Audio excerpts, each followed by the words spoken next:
तो अब वहां पर वो उनकी मैंने एक दूसरी फोटो देखी, उसी फोटो कोलाज में एक दूसरी फोटो थी जिसमें वो लोगों से कम्युनिकेट कर रहे हैं या लोगों को पंपलेट पकड़ा रहे हैं। आप यकीन मानिए, शायद हमारे खेतों के अंदर जो हम वो खड़ा करते हैं उसे क्या बोलते हैं, डरावना, क्या बोलते हैं उसको, डरावना बोलते हैं, क्या बोलते हैं आप लोगों के यहाँ पर, क्या क्या बोलते हैं जो खेत के अंदर एक वो स्टेचू खड़ा कर दिया जाता है, उसको आपके क्षेत्र में क्या क्या बोलते हैं, एक बार मुझे चैट बॉक्स में बताइएगा प्लीज। हमारे यहाँ उसको डरावना बोलते हैं। यस, बिजूका, वेरी गुड। भागवती सेवा सत्संग यानी कि उत्तर प्रदेश के अंदर उसको बिजूका कहते हैं। पुतला, बिल्कुल राजस्थान में पुतला कहा जाता है, श्री गंगा समिति, राजस्थान साइड में पुतला बोलते हैं। फुट बोलते हैं, वेरी गुड। और क्या क्या बोलते हैं आपके यहाँ पर, कुछ नया वर्ड है क्या उसके लिए, जो खेतों में खड़ा होता है वो कैक्टस टाइप, दो चार लाठियों को जोड़कर, काग भोगड़ा, वेरी गुड।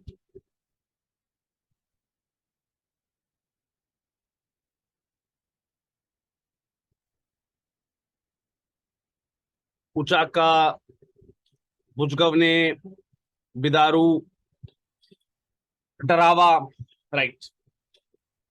आपने कभी उसकी एक क्वालिटी को मेंशन किया है?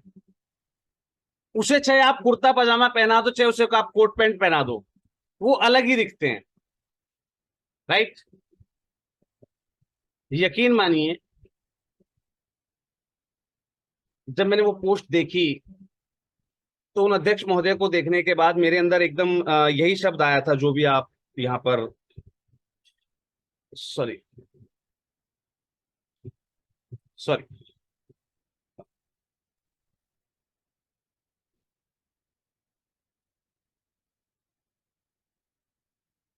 सॉरी मेरे सिस्टम की साउंड ऑन हो गई थी। Yes, here we are. तो वहां पर ऑफिस, सबसे पहली बात तो संस्था प्रमुख को नहीं जाना चाहिए। अगर वो जाते भी हैं, देन उनका ड्रेसिंग सेंस, उनका खड़े होने का सेंस, उनका बात करने का सेंस वो अलग होना चाहिए। Whenever we are in a professional way. आप अपनी फैमिली के साथ कहीं घूम रहे हैं, आपने शॉर्ट्स डाली हुई हैं, आपने हाफ निकर डाली हुई है, वो एक अलग मैटर है। और उसके लिए मैंने कई बार आप लोगों को बताया, और इस बात के लिए आज तो मैं स्पेशली नाम लेके टोकूंगा, एक दो व्यक्ति को तो नाम लेके मैं टोकूंगा आज। क्यों टोकूंगा उसका मैं कारण बताता हूँ।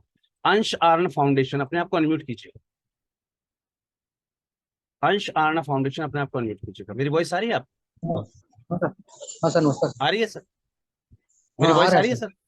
आ रही हाँ आ रहा है। है। नाम लेके टोकना शुरू करूंगा, शायद आपको शर्म महसूस हो सर, लेकिन शायद आप अपनी गलती सुधार जाए।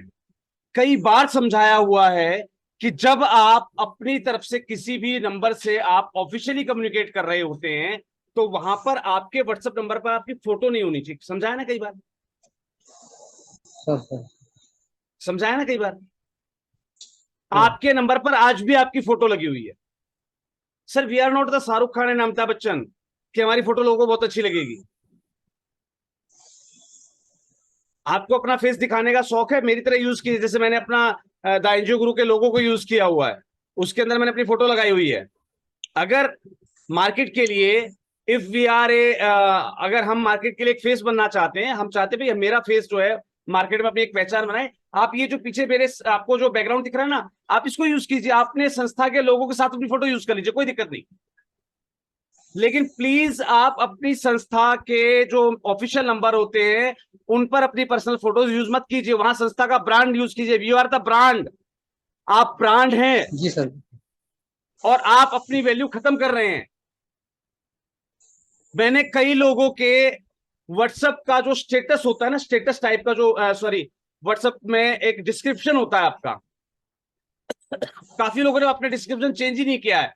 हाय आई एम यूजिंग व्हाट्सएप, वही लगा हुआ है, उसको चेंज कीजिए, वहां पर अपनी संस्था का डिस्क्रिप्शन डालिए। कुछ लोगों के संस्था के डिस्क्रिप्शन की जगह बड़ी अच्छी अच्छी शायरी डली हुई है।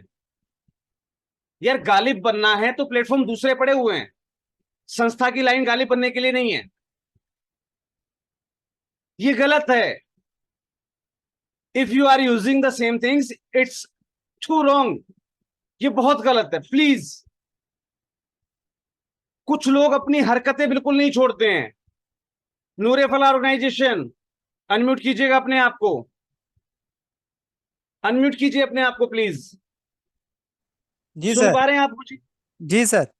सर आपने जब वर्कशॉप रजिस्ट्रेशन का फॉर्म भरा, उसके अंदर आप में आपसे 3 कॉलम पूछे गए थे कि आप किन विषयों पर चर्चा चाहते हैं, आपने उसमें कुछ नहीं भरा। इतना आलस, इतना आलस किस काम का है सर? नहीं सर, वहां पर तो ये पूछना गया था कि कितने आदमी आ रहे हैं आप लोग, एक ये। कितने आदमी थे ऐसा हमने पूछा ही नहीं सर। उसमें नहीं। मैं आपको मैं आपको आपके जवाब दिखाता हूं। अगर आप चाहते हैं कि मैं सार्वजनिक ही करूं, देन इट्स ओके। मैं यहाँ पर सार्वजनिक कर सकता हूं, मुझे कोई दिक्कत नहीं। आई हो थिंक सो सकता मेरी। है सर, रात में जल्दीबाजी में 12 बजे से पहले कर सर रहे थे, गलत है जल्दबाजी सर। में हम आप देखा देखिए, नहीं है। हम वन। मैं रात के 12 बजे वीडियो डालता हूं, लेकिन मेरी रात के 12 बजे की वीडियो में आपने कोई और वॉइस तो नहीं सुनी होगी ना? नहीं नहीं सर, आप बताया था ना संबद्ध एनजीओ का लास्ट डेट है, तो हमने सर देखिए, वही। एक्सक्यूज खत्म कर दीजिए। आपकी लाइफ से जिस दिन आप एक्सक्यूज खत्म कर देंगे ना, उस दिन आप कामयाब हो जाएंगे। देखिए, नूर ए फला ऑर्गेनाइजेशन, यही है ना सर कॉलम आप वाला? एम आई जी राइट? सर। जी। ठीक है। यहां पर आपसे पूछा गया था कि आपको 3 पॉइंट्स देने, जैसे लोगों ने दिया है भाई हमें,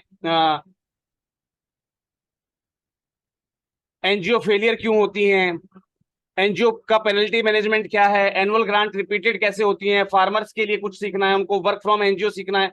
आपने एक में यस लिखा है, एक में 0 लिख दिया है आपने, और तीसरे में भी 0 लिख दिया। सर इतना आलस किसी काम का नहीं है। ये काया नहीं को नहीं, कहीं हम लेके मेरे नहीं जाएंगे समझने में आप। मिस्टेक हो गया था सर।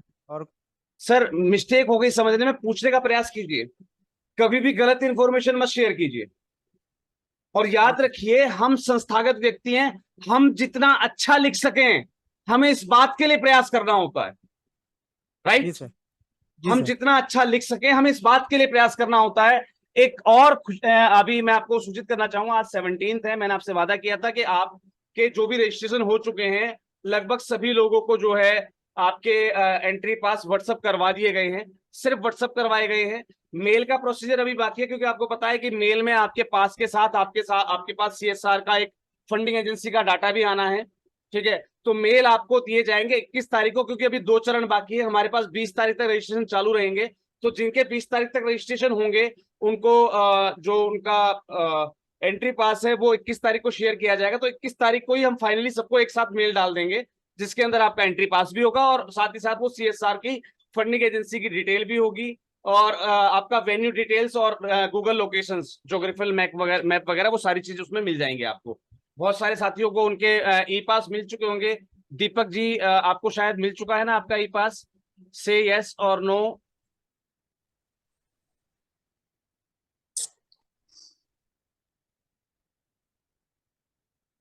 थैंक यू श्रीमान जी, thank you, thanks a lot. तो सभी साथियों को उनके ई पासेस प्रोवाइड कर दिए गए हैं। जिन साथियों को उनका गलती से ई पास अगर नहीं प्रोवाइड हुआ हो, नहीं मिला हो, तो प्लीज आप मुझे तत्काल रूप से पर्सनल व्हाट्सअप कर दीजिएगा। आप मुझे पर्सनली व्हाट्सअप कर दीजिएगा। चलिए जी, एक और खुशी की बात मैं आप लोगों के साथ शेयर करना चाह रहा हूं।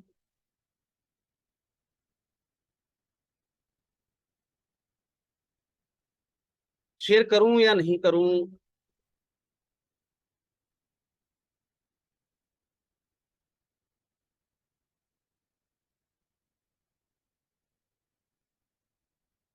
कुछ रिकॉर्ड्स होते हैं, पता होगा आपको। कुछ रिकॉर्ड्स होते हैं, जैसे गिनीज बुक ऑफ वर्ल्ड, है ना? कुछ रिकॉर्ड्स होते हैं अपने आप में, जैसे गिनीज बुक ऑफ वर्ल्ड, और भी बहुत सारे बुक ऑफ वर्ल्ड्स के रिकॉर्ड होते हैं। बुक ऑफ वर्ल्ड्स रिकॉर्ड जो होते हैं,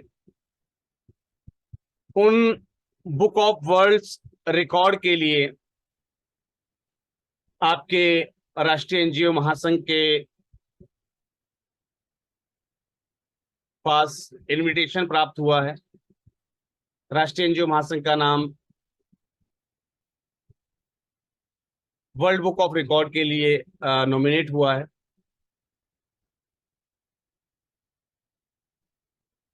थैंक्स ए लॉट सभी को। ऑब्वियस सी बात है, राष्ट्रीय एनजीओ महासंघ के जनक होने के नाते मुझे उस रिकॉर्ड को लेने के लिए जाना होगा। लेकिन मैं अकेला इसका प्रतिभागी नहीं हूं। मैं अकेला, ये मेरी अकेले की उपलब्धि नहीं है। मैं अपने इस वर्ल्ड रिकॉर्ड के अंदर आप में से कुछ संस्थाओं को भी सम्मिलित करना चाहता हूं, जिसके लिए मैंने, जैसे ही मेरे पास नोटिफिकेशन आया उनका, तो मैंने उनसे एक कंडीशन रखी, सर मैं आपके पास तभी सम्मानित होने के लिए आऊंगा जब आप हमारे द्वारा रेफर की हुई कुछ संस्थाओं को भी उसमें सम्मिलित करें। तो मुझे वहां से 3 संस्थाओं की परमिशन प्राप्त हुई है। मैं आप में से कुछ संस्थाओं को उसमें अपना भागीदार बनाना चाहता हूं कि आप भी मेरे साथ वहां मौजूद हों और आपकी संस्थान भी वर्ल्ड रिकॉर्ड ऑफ बुक से, वर्ल्ड बुक ऑफ रिकॉर्ड से जो है सम्मानित हो। ऐसी 3 संस्थाओं का चयन करने के लिए मुझे आदेश प्राप्त हुआ है।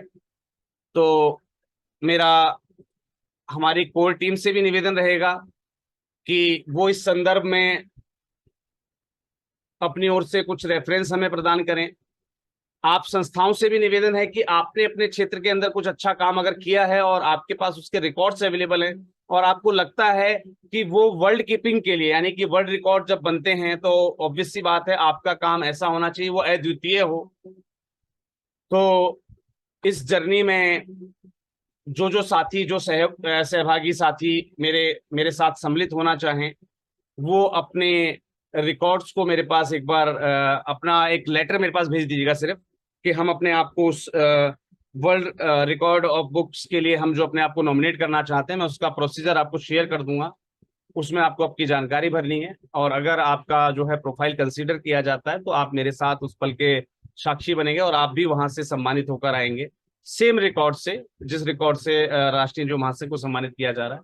हमने सिर्फ एक शर्त रखी कि हम, क्योंकि अगर मैं ऐसी स्थिति में अकेले सम्मान पाता हूं तो शायद काफी, हालांकि मुझे पता है मेरा कोई भी प्रतिभागी, मेरे कोई भी साथी ऐसे नहीं है जो जिनको जरा सा भी बुरा लगे, क्योंकि राष्ट्रीय एनजीओ महासंघ का सम्मान आपका अपना सम्मान होता है। लेकिन फिर भी अच्छा नहीं लगा अकेले जाना और अकेले उस चीज को रिसीव करना। मैं चाह रहा हूं कि हमारी संस्थान जो संगी साथी हमारे, वो हमारे साथ चलें। हमारे राष्ट्रीय जो महासंघ से कुछ संस्थाएं भी सम्मानित हुई हो, हमारे पास एक नया रिकॉर्ड भी बन सके कि भाई राष्ट्रीय जो महासंघ से संबद्ध संस्थाएं जो है वर्ल्ड रिकॉर्ड से सम्मानित हुई हैं। तो वो अपने आप में मेरे लिए शायद सबसे बड़ी उपलब्धि होगी। तो उसके लिए 3 नाम के सजेशंस आप अपने दे सकते हैं। और राष्ट्रीय एनजीओ महासंघ के इस उपलब्धि में आप सभी लोग भी शरीक हो सकते हैं। आप, क्योंकि आपके जब किसी भी व्यक्ति को सम्मानित किया जाता है तो उसके रिकॉर्ड्स के अलावा, जब किसी व्यक्ति को सम्मानित किया जाता है उसके कामों के रिकॉर्ड्स के अलावा कुछ गवाह भी होते हैं। गवाह इन द सेंस हम कहते हैं रेफरेंसेस, रेफरेंस लेटर्स भी लिए जाते हैं। तो मैं चाहता हूं कि जब भी राष्ट्रीय एनजीओ महासंघ का ऐसा रिकॉर्ड लिखा जाए या कहीं भी बुक हो, दर्ज हो, तो वहां पर आपकी संस्था का नाम भी हो, चाहे वो रेफरेंस लेटर के रूप में ही क्यों ना हो। आपको अपनी संस्था के रेफरेंस लेटर, आपके लेटर हेड पर एक रेफरेंस देना है कि राष्ट्रीय एनजीओ महासंघ वास्तव में क्या है और किस प्रकार से संस्थाओं की इसमें सहायता की है। इस टाइप का एक ड्राफ्ट फॉर्मेट मैं आपको प्रोवाइड करवा दूंगा, तो आप उसको अपने लेटर हेड पर जो है प्रोवाइड कर सकते हैं, जिससे कि एक रिकॉर्ड कीपिंग, जब जब भी राष्ट्रीय जो महासंघ के रिकॉर्ड कीपिंग को निकाला जाए तो वहां पर आपकी संस्था का रेफरेंस लेटर भी लगाओ कि आपने राष्ट्रीय जो महासंघ को रेफर किया था। तो ये आपकी जो है इन्वॉल्वमेंट होगी इस उपलब्धि के लिए। और जहां तक हमारा प्रयास रहेगा, अब जब हमें प्लेटफॉर्म नया मिला है तो हम हर साल कुछ ना कुछ संस्थाओं को आगे जो है नॉमिनेट करते रहेंगे। और हमने आपसे वादा किया था कि इस साल एक संस्थान को जो है राष्ट्रपति सम्मान के लिए जो है नॉमिनेट किया जाएगा। उसके लिए प्रवास संगम समूह इंदौर जो संस्थान है राष्ट्रीय जो महासंघ से संबद्ध, उनको ऑप्ट किया गया है राष्ट्रपति सम्मान के लिए। तो उससे संबंधित जो अग्रिम सूचनाएं आपको प्रोवाइड कर दी जाएंगी इसी माह में। तो उनको नॉमिनेट किया जाना है, और उसके लिए आप सभी लोगों के रेफरेंस लेटर की भी आवश्यकता रहेगी। तो उम्मीद करूंगा कि आप इसमें बढ़ चढ़कर अपनी प्रतिभागिता दिखाएंगे, क्योंकि आज उनके लिए जरूरत है, कल आपके लिए जरूरत होगी। तो आज आप किसी और के लिए रेफरेंस लेटर जनरेट करेंगे तो ऑब्वियस सी बात है, जिस दिन आपका नंबर आएगा उस दिन बाकी के लोग भी आपके लिए अपना रेफरेंस लेटर जो है जनरेट करेंगे। तो इससे संबंध में जल्द ही आपको सूचनाएं प्रेषित कर दी जाएंगी। हम बात कर रहे थे रिजोल्यूशन की। काफी सारे रिजोल्यूशंस पास किए जाते हैं, राइट? किस किस साथी को रेजोल्यूशन का सही प्रोसेस पता है? एनीवन से मी इन द चैट बॉक्स और रेज योर हैंड। या तो आप अपना हैंड रेज कर दीजिए या फिर चैट बॉक्स के अंदर मी लिख दीजिए।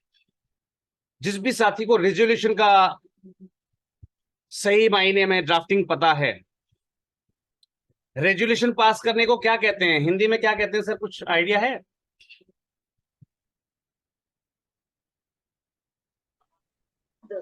ठहराओ।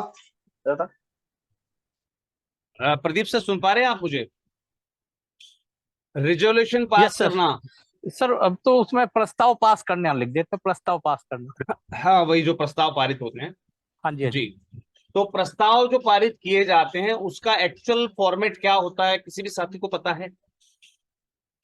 से यस और नो।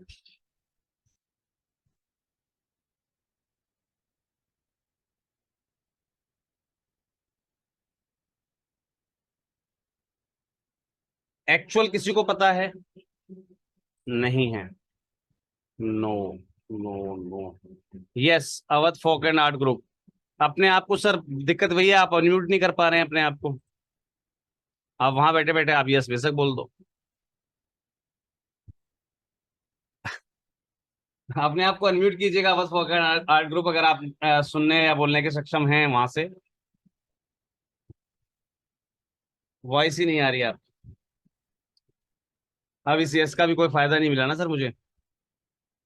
कोशिश कीजिए जब भी आप महासंघ के साथ मीटिंग में जुड़ते हैं ना, आपके इंटरनेट या डिवाइस कनेक्शंस बहुत सॉलिड होने चाहिए।